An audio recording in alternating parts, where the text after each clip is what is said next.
Olá, tudo bem, turminha do oitavo ano? Eu estou passando aqui para gravar essa aula para todos vocês e desejar a todos vocês um meu bom dia, o meu boa tarde ou a minha boa noite.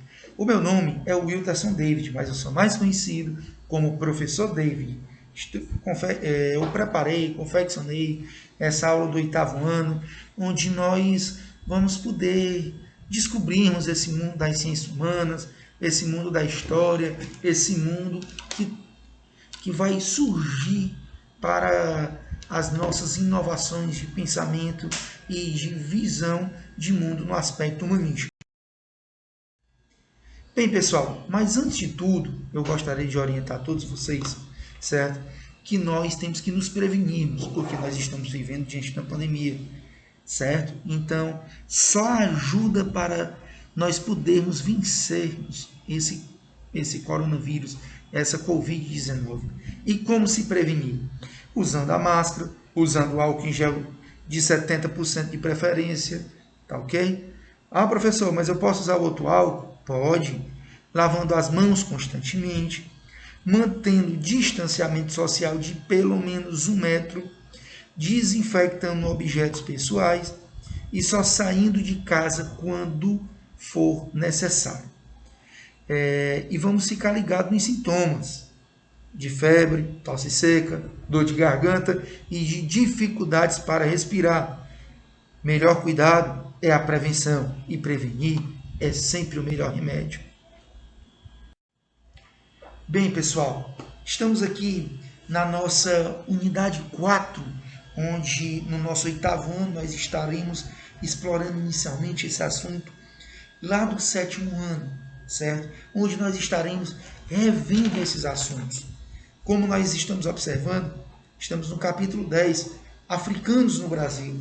São africanos de diferentes nações, de diferentes culturas, de diferentes costumes, porque a África, que hoje tem 50 países, o continente africano é um mundo, o continente africano é diverso, o continente africano ele é diversificado, o continente africano ele é um continente rico, ele é um continente que tem as suas particularidades, ele tem as suas identidades, certo? Cada nação tem sua identidade na África, cada nação tem sua cultura, cada nação tem seu aspecto de fazer política, cada nação tem o seu aspecto social de se relacionar. Por exemplo, na África, nós tivemos países, né, que foram verdadeiras nações mais antigas, como nós mesmos lembramos da nação egípcia, né, dos egípcios, que tinha um culto de Deus bem diferente do que vai ter aquela África que está mais ligada ao islamismo, certo? E assim sucessivamente. Mas nós estamos mostrando aqui para vocês, certo? O lado dessas diferentes, né? Como o Monjolo, os Minas, a turma de Moçambique, a turma dos Benguelas, a turma da Calava e tantos outros, porque a África ela é uma diversidade gigantesca. Bem, pessoal, e aí como nós podemos observarmos, nós analisaremos os próximos slides, mas sempre focando, né, nos nossos projetos, no projeto afro-indígena, focando no nosso ensino, na nossa aprendizagem, certo? E percebendo que esses fatores entre a vida que o africano viveu no Brasil foi uma vida muito, mas muito cruel. A escravidão, ela tinha como a grande chaga o castigo, o cativo que era o local do aprisionamento, certo? E acima de tudo, o ser humano ele era comparado, esse ser humano ele era comparado como uma peça. Tanto é que os senhores, os ditos homens de bem, os senhores de engenho, os donos das fazendas, dos cafezais, das grandes propriedades, das grandes criações de gado, certo? Eles chamavam os seus homens, as suas mulheres, os seus membros escravos de peças. Bem, aí agora nós passamos a nos perguntarmos, diante dessa pergunta, certo? Se havia escravidão na África antes dos europeus? Eu peguei essa simples resposta, mas eu vou dar uma contextualizada, né? Porque eu nas minhas aulas de história eu sempre uso o objeto catalisador. O que é que nós estamos estudando?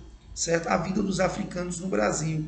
E aí muitas pessoas perguntam, se questionam, certo? Sabem que o africano foi escravizado no Brasil, agora não sabem o motivo, por qual motivo, não sabem dessa vinda, não sabem dessa busca, certo? Pessoal, sempre existiu, infelizmente, certo? Se você for fazer uma equiparação no mundo do século, até o final do século XVIII, né? Porque vale a pena salientar e fazer essa lembrança sempre de que o Brasil foi o último país do mundo a libertar os seus escravos, certo? O último país do mundo. Para você ter noção, foi no ano de 1888. Durante 358 anos no Brasil, certo? Todo cidadão negro de pé descalço, esse investimento social era escravo.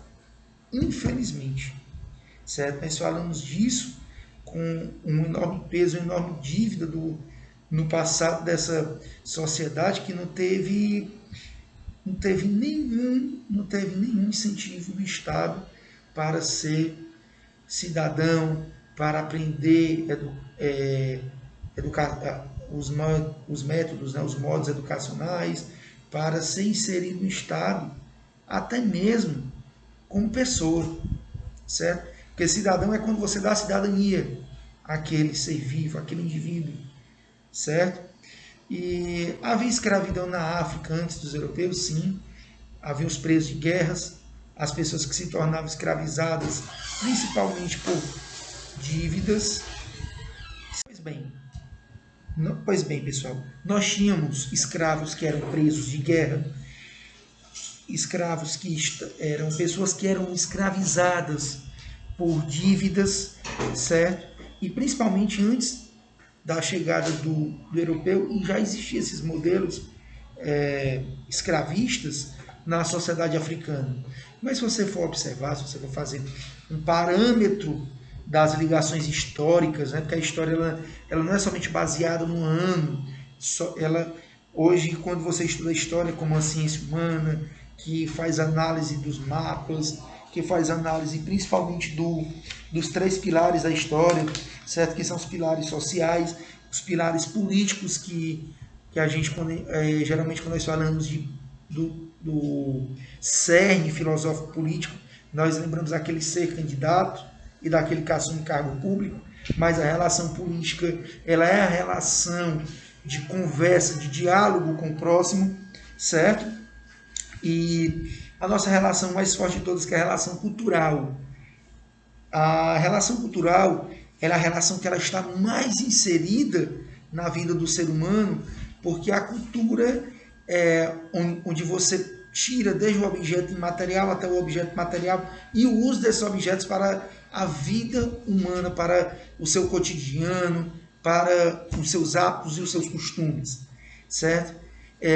Então nós passamos a percebermos que essa escravidão ela existia, mas ela, após a chegada do europeu, ela vai se tornar uma escravidão ainda mais desumana. Ela vai se tornar um negócio que, abre aspas, onde ele vai fornecer o tempo todo, certo? Essas crudelâncias, essas torturas, vai desde a tortura psicológica, a tortura física, onde muitas vezes o escravo que se opunha a ser escravo, ele acabava até assassinado, certo? E fecha as aspas. E para você ter essa certa noção, o aspecto ele se torna tão cruel, ele se torna tão desumano, que o ente que está escravizado ali, naquele reduto, certo? Ele não tem outra escolha. Ele não tem outra escolha, certo? E nós percebemos que essa escravidão vai se tornar um negócio lucrativo. Para quem? Para os europeus, que vão fazer o uso dessa mão de obra forçada, traficada e criminosa, desumana e com todos os resquícios e requintos de crueldade, onde eles mesmos serão aprisionados nos seus cativos, onde eles trabalharão até dar a sua última gota de suor, de sangue e os seus últimos centavos de lucro. Percebemos que a escravidão já existia na África. Eu trago essa imagem para vocês visualizarem, analisarem aí ao lado do professor de vocês, conversarem, dialogarem, de crianças, infelizmente, que já estão aí ao lado desse reduto, sofrendo a desumanidade, sofrendo a escravidão e vendo muitas vezes os seus entes queridos e familiares aprisionados até mesmo pelo pescoço, certo? Vendo tamanho ato brutal e desumano. E aí, pessoal, nós percebemos desses mais diversos fatores sobre os contextos dos africanos no Brasil, certo? Aqui o título do livro de vocês, ele vai abordar isso no capítulo 10, onde ele vai mostrar o papel do afro, certo? Temos aí um cidadão pardo, né, no seu pensar. Temos na imagem 1, na imagem 2, o cientista humano e político, né, o geógrafo, o professor Milton Santos.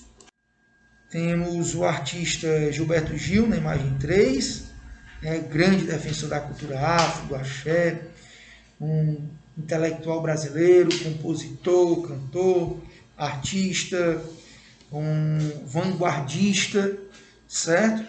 E temos uma atleta paralímpica que vem mostrar essa diferença nesse contexto humanístico.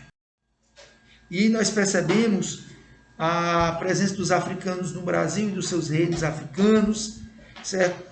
Onde a África tinha-se vida, a África tinha-se os seus aspectos culturais, políticos e sociais, certo? Onde no continente africano você tinha a particularidade, a individualidade, a identidade, como nós observamos desde o primeiro slide, certo?